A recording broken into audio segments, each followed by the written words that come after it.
드린 이 성경 말씀에 등장하는 요셉은 지금의 이집트, 애굽의 역사 가운데에도 등장하는 인물입니다. 여러분 잠잘 때 꿈을 꾸잖아요. 네, 그러한 꿈을 통해서 하나님께서는 요셉에게 장차 요셉 너가 어떤 사람이 될지 그것을 요셉에게 직접 말씀해 주십니다. 근데 요셉에게 뿐만이 아니고 누구에게도 꿈속에 나타나가지고 이야기를 해주느냐, 요셉의 부모님들의 꿈에도 나타나서 앞으로 요셉이 어떠한 사람이 될 것인지 그렇게 하나님이 직접 말씀해 주십니다. 이 꿈 때문에 요셉은 부모님들에게는 큰 사랑을 받지만 형제들에게는 큰 미움을 받게 됩니다.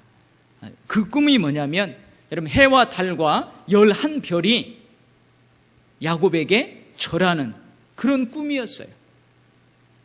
11볕단들이 야곱을 향해서 절하는 그런 꿈이었어요. 그러니까 그런 꿈을 부모들도 꾸면서 와, 앞으로 요셉이 큰 인물이 될 것이다 하고 그를 사랑합니다. 근데 형제들은 시기 질투로 미워하게 됩니다. 그래서 이 형들이 저 녀석 꿈쟁이, 저 꿈쟁이, 저놈을 우리가 한번 없애버리자. 과연 꿈대로 되는가? 그리고 시기와 미움으로 이 광야의 깊은 궁덩이에다가 요셉을 던져버려요. 그런데 가까스로 요셉은 죽음을 면하고 미디안 상인들에게 팔려갑니다. 얼마에 팔려가느냐? 그 당시 노예 한 사람의 값이 이 정도였답니다. 은 20에 팔려가지고 애굽으로 가게 됩니다. 이때 요셉의 나이가 17살이었습니다. 애굽으로 종으로 팔려갔는데 누가 이 요셉을 사느냐? 그 당시 그 애굽의 왕 바로의 측근에서 일하고 있는 그 군사, 장군 보디발이라는 사람에게 팔려가요. 그래서 그 집에서 종살이를 하게 됩니다. 근데 그 보디발이 가만히 보니까 자기가 사온 이 종놈이 일을 너무 잘하는 거예요. 그래서 자기 집의 모든 소유를 총관리할 수 있도록 그 요셉을 가정 총무로 세우게 됩니다. 그만큼 주인이 요셉을 신뢰하는 거예요. 근데 어찌했을까요? 이 요셉이 잘생겼어요. 일도 성실해요. 그러니까 이 보디발의 아내가 이 종 요셉을 꼬드기는 거예요. 요셉, 우리 불 끄고 한번 잡시다. 자꾸 꼬드기는 거예요. 그 드센 보디발의 아내의 눈짓을 거절하다가 그만 그녀의 모함으로 요셉이 감옥에 갇히게 돼요. 과연 요셉의 꿈은 이루어질까요? 감옥에서 만난 왕의 술관원의 도움으로 결국은 애굽 전국을 다스리는 총리가 됩니다. 꿈이 이루어집니다. 이때 요셉의 나이가 30세입니다. 오늘 제가 읽어드린 본문이 요셉의 총리가 되었을 때에 기근이 너무 심했거든요. 7년간 기근이 너무 심했어요. 근데 요셉은 하나님이 그것을 알려주셔서 7년간의 풍년 동안에 7년간의 흉년을 잘 준비합니다. 그래서 애굽에는 먹을 것이 있다는 소식을 듣고 팔레스타인으로부터 애굽의 형제들이 양식을 구하러 애굽에 왔어요. 그 장면이 오늘 장면이에요. 총리가 된 요셉은 흉년으로부터 애굽을 구하고 형제들을 구하고 결국은 이스라엘이라는 하나의 큰 민족을 탄생하는 데 기둥과 같은 역할을 합니다. 여러분, 제가 지금 이 긴 요셉의 인생의 여정을 제가 짧게 그리고 밋밋하게 말씀을 드렸어요. 근데 여러분, 사실은 이 요셉의 인생은 아주 드라마틱합니다. 우리가 요셉의 인생의 그 결론을 미리 알고 있기 때문에 그렇지, 만약에 앞으로 요셉이 꿈을 이룰까? 그 미래의 결과를 알지 못하고 요셉의 삶의 여정을 읽다 보면은 참으로 안타깝습니다. 마음이 아파요. 그리고 그렇게 형들을 대하는 그 형들의 모습을 보면서 때로는 막 분노할 때도 있어요. 결국 애굽의 총리가 될 때는 그러면 그렇지, 하나님이 꿈을 그냥 주신 게 아니야. 꿈이 이루어졌을 때에는 벅찬 기쁨을 누리게도 됩니다. 여기에서 제가 여러분들에게 엉뚱한 질문을 한번 해보겠습니다. 만약에 말입니다. 만약에 요셉의 이 인생을, 요셉의 삶을 돈을 주고 살 수 있다면, 돈을 주고 살 수 있어요. 그렇다면 여러분, 이 요셉의 삶을 돈을 주고 사가지고 여러분들에게, 자녀들에게, 여러분의 손자녀들에게 주고 싶습니까? 주고 싶어요? 역시 여러분들도 크게 대답을 못하고 하는데, 제가 이 돌잔치에 가면은 그 돌을 맞은 아이를 축복할 때 꼭 이 말씀으로 축복해요. 그러면서 부모님들에게 물어봅니다.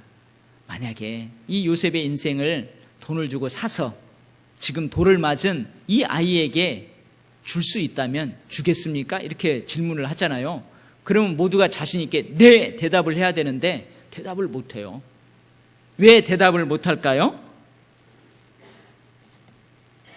총리가 된 이후에 그 영광스러운 삶을 생각하면 많은 돈을 주고라도 그 삶을 사고 싶어요.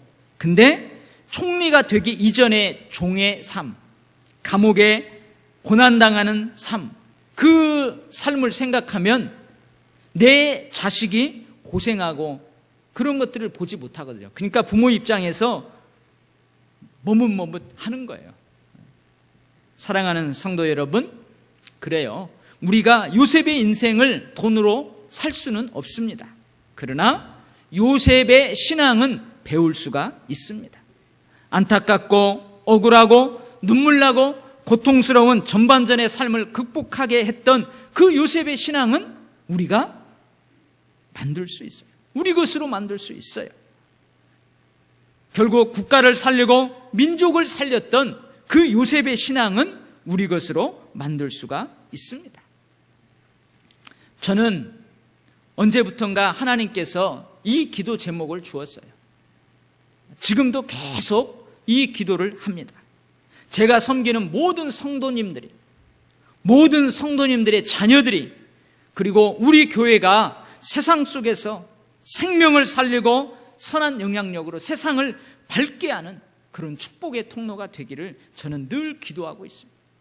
나라와 민족을 위해서, 세계를 위해서, 이 주님의 몸된 교회를 위해서 정말로 귀하게 쓰임받기를 제가 기도하면서 우리의 자녀를 비롯해서 여러분의 자녀 모두를 축복합니다. 오늘은 여러분, 이 요셉의 삶을, 요셉의 신앙을 우리가 함께 나누면서 귀하게 쓰임받는 신앙은 어떤 신앙인지 함께 은혜를 나누려고 합니다. 이 쓰라린 전반전의 삶을 극복하고 결국 쓰임받은 요셉의 신앙은 첫 번째 어떤 신앙이었냐면은 여러분, 절대 신앙이었습니다. 절대 신앙. 요셉은 그 당시 고대 근동에서 가장 막강한 나라, 그 나라가 어디냐? 바로 애굽이에요. 애굽. 그 당시 애굽은 그 주변 나라에서 가장 막강한 나라였어요. 근데 그 막강한 나라에 누가 됐다고요? 총리가 되었어요. 총리가.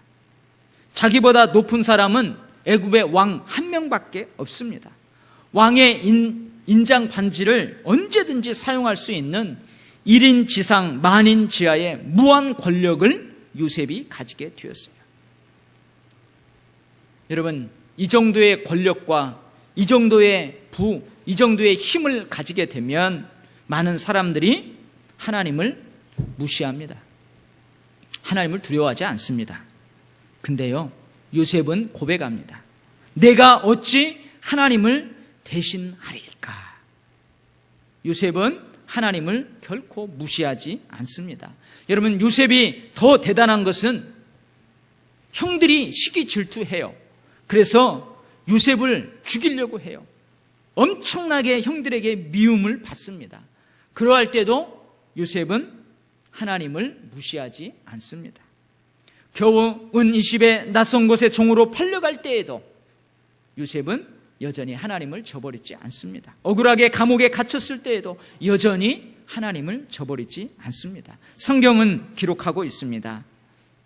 요셉이 이러한 처지에 있을 때에 그러한 처지에서 살아가는 요셉을 지켜보는 주변 사람들이 여호와께서 그와 함께 하심을 보았다. 이렇게 성경은 기록하고 있습니다.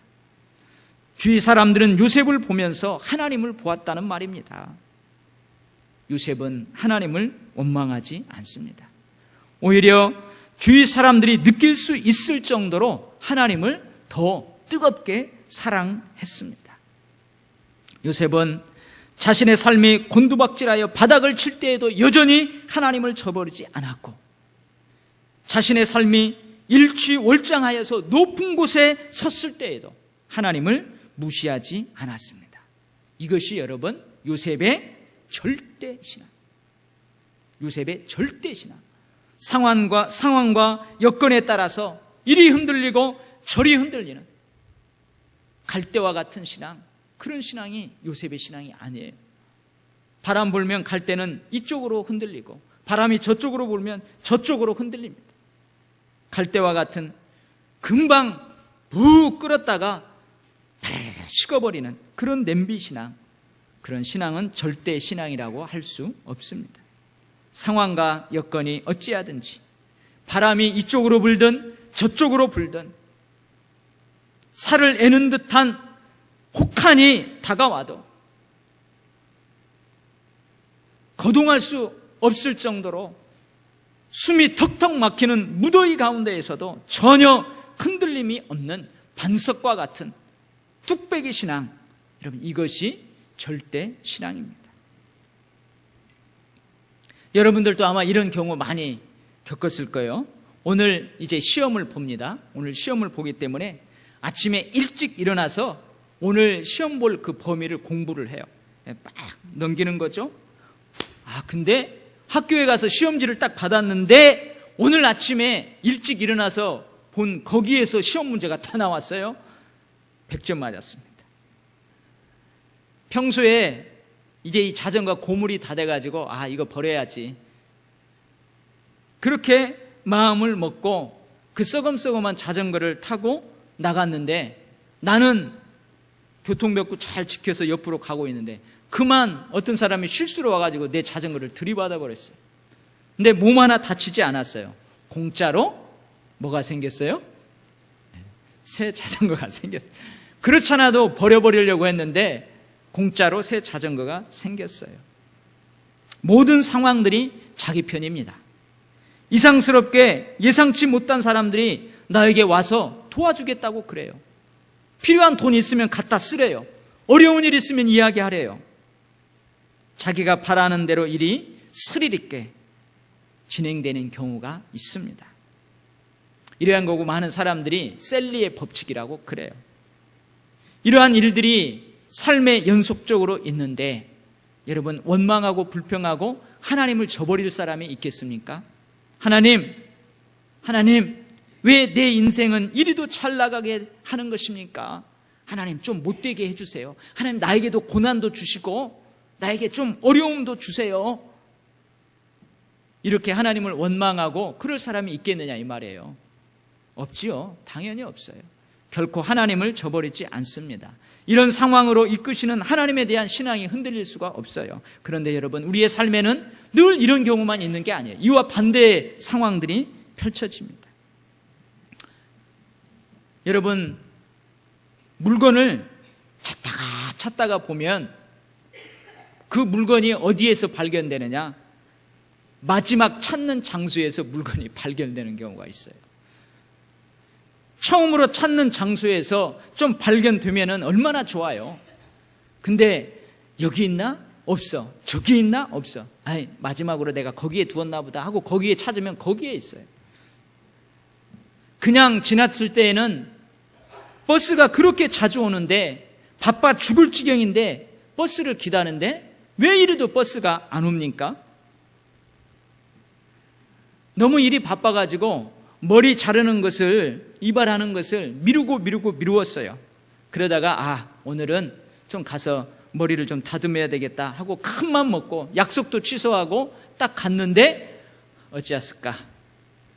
휴가 갔다고 문이 닫혀버렸어요.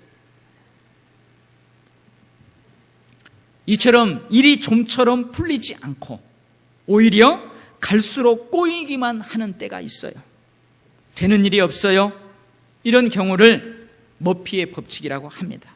자신이 바라는 것은 이루어지지 않고 우연히도 나쁜 방향으로만 일이 전개될 때 여러분 믿음의 갈등이 있어요. 하나님을 의심하게 돼요. 진짜 하나님이 날 진짜 하나님 살아계신가? 그러면서 점점 예배도 빠집니다. 에이, 그러지 않더구만. 괜찮아. 그리고 예배도 너무 쉽게 빠져버려요. 에이, 필요 없어. 똑같아. 교회 봉사도 점점 시들시들해지기 쉽습니다. 오늘을 살고 있는 신앙의 모습은 7, 80년대를 살던 신앙과는 참 많이 다른 것 같습니다. 경제적 어려움 속에서도 그들은 교회를 먼저 생각했고 하나님 제일주의로 살았습니다. 극한 시련으로 눈물은 참 많았지만 결코 하나님을 원망하지 않았고 예배의 자리를 떠나지 않았습니다. 이것이 우리 한국교회의 70년대, 80년대 신앙인의 모습이었습니다. 물론 지금도 이전의 좋은 신앙을 계속 이어가는 신실한 그리스도인들이 많습니다. 그러나 지금은 그때보다도 여러분 경제적으로 넉넉해졌어요. 또 그리스도인의 숫자도 많아졌어요. 그러나 신앙의 깊이는 그때보다 덜한 것 같습니다. 여러분은 어떻습니까?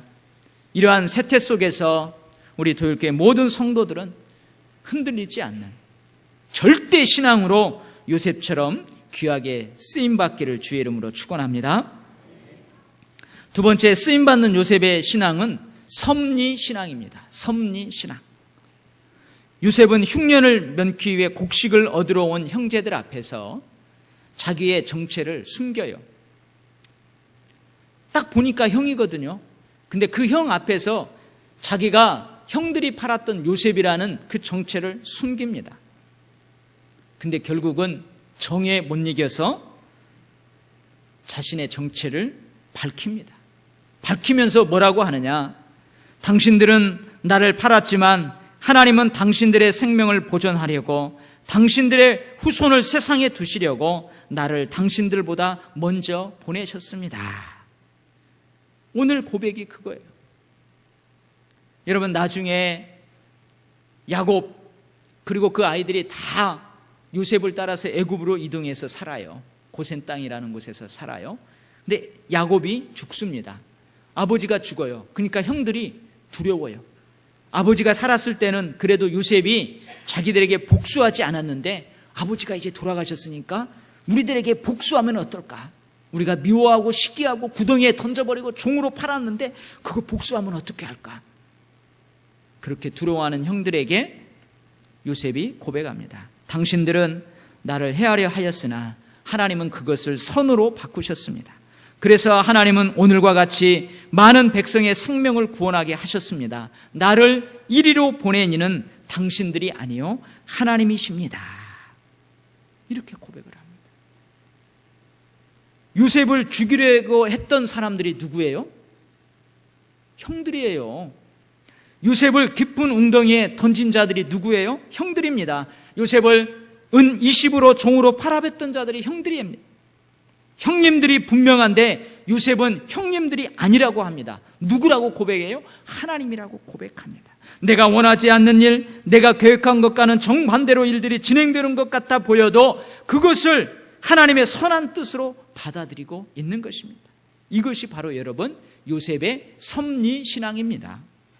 섭리신앙은 모든 일들은 결국 하나님께서 뜻하신 바를 이루는 방편이다.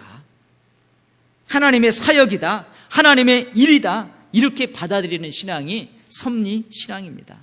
로마서에 그렇게 기록하고 있죠. 하나님은 합력하여 선을 이루시는 분이다.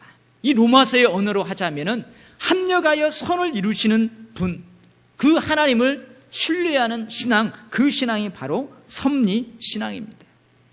그래서 섭리신앙으로 살아가는 사람들은 길이 없는 것 같은 그 사건 속에서도 하나님의 길을 봅니다.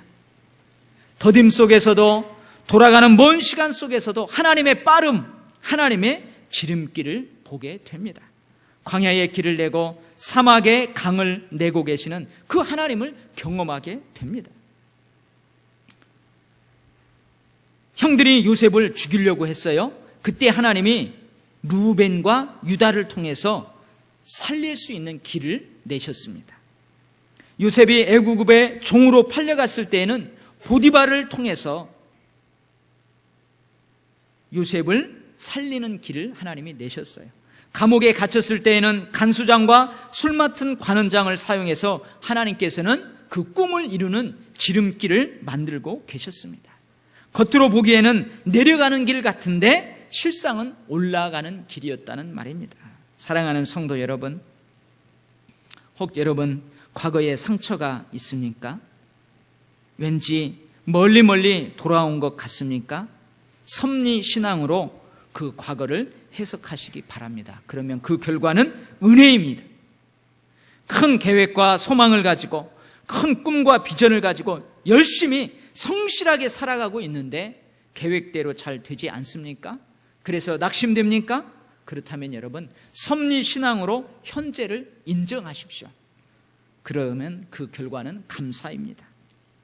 여러분, 미래가 불투명합니까? 그래서 불안합니까? 섭리신앙으로 미래를 설계하십시오. 그 결과는 희망입니다.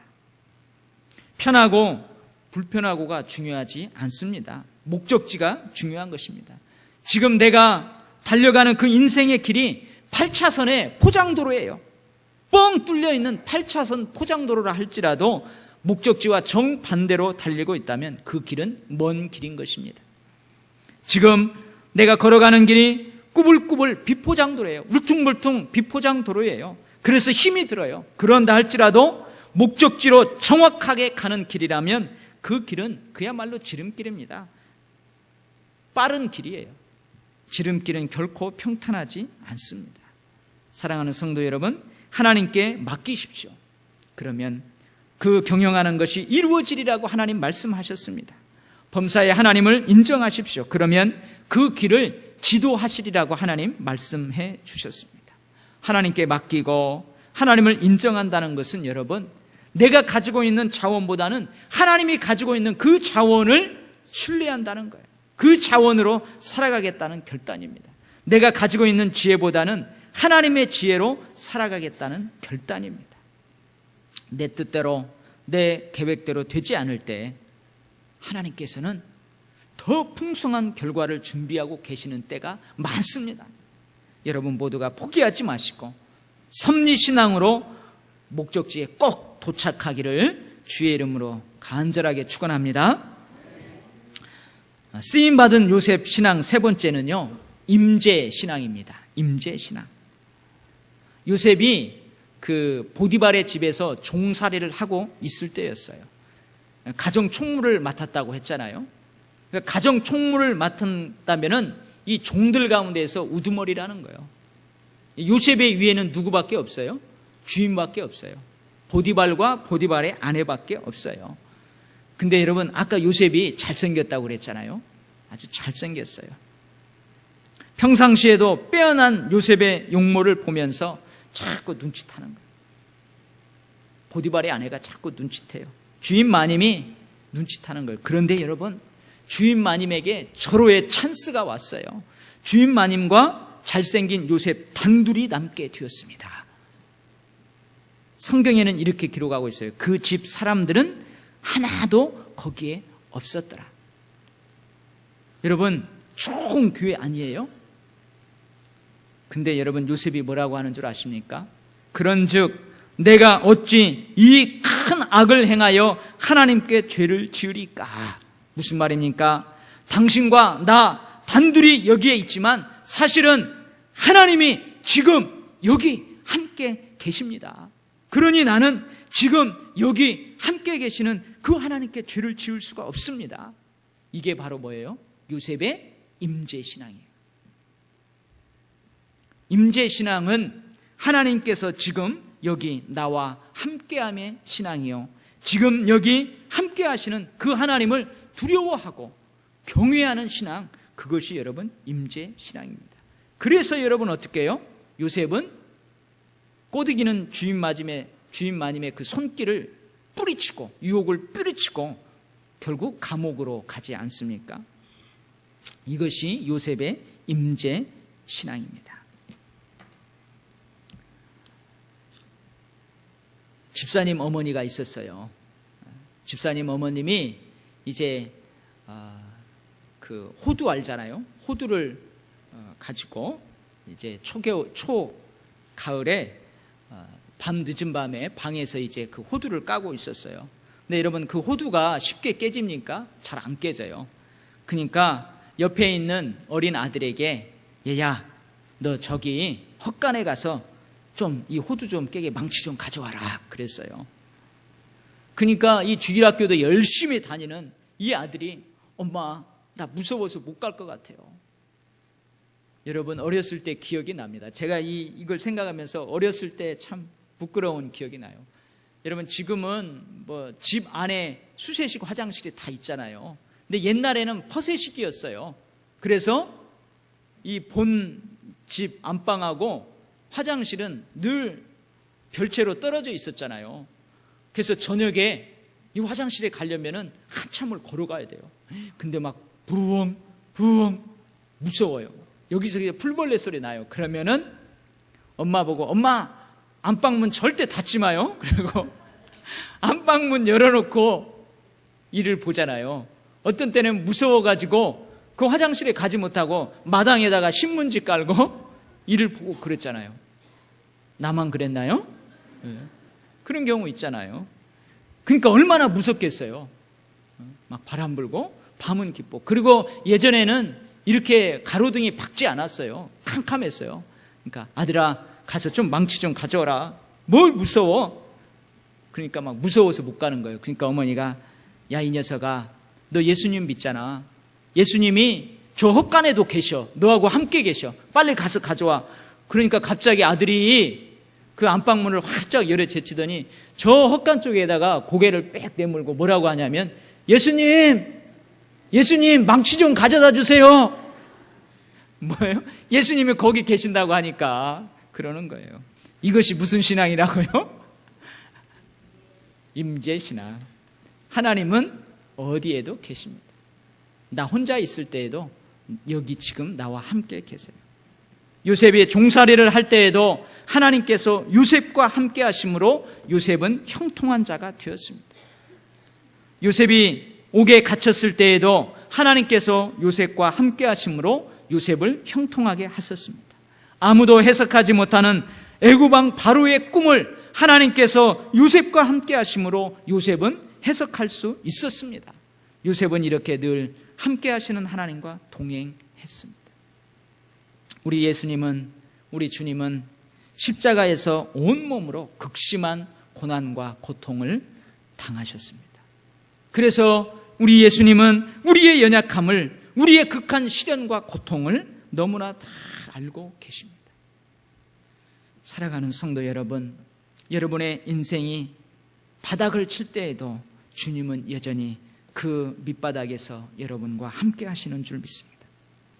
아무런 희망도 볼 수 없는 자포자기의 상황, 절대 절망 중에서도 주님은 여러분의 절대 희망으로 거기 함께 계시는 줄 믿습니다. 아무도 찾아오지 않는 병상, 모두가 치료와 회복을 포기한 투병 중에도 우리 주님은 여러분과 거기에 그 외로움과 그 두려움과 그 고통 가운데 함께 계시는 줄 믿습니다. 당신의 백성을 사랑하시되 끝까지 사랑하시는 주님이 지금 거기서 여러분과 함께 하십니다. 이것이 바로 하나님께서는 지금 여기 나와 함께 하신다는 임재 신앙입니다. 근데 여러분, 이 임재 신앙은 놀라운 능력이 있어요. 어떤 능력이 있느냐? 여러분, 요셉의 삶을 쫙 지켜보면은 유혹의 때가 있었습니다. 유혹에 덫이 놓여 있는 때가 있었습니다. 근데요, 가만히 보면 그 유혹의 덫이 언제 놓여지느냐?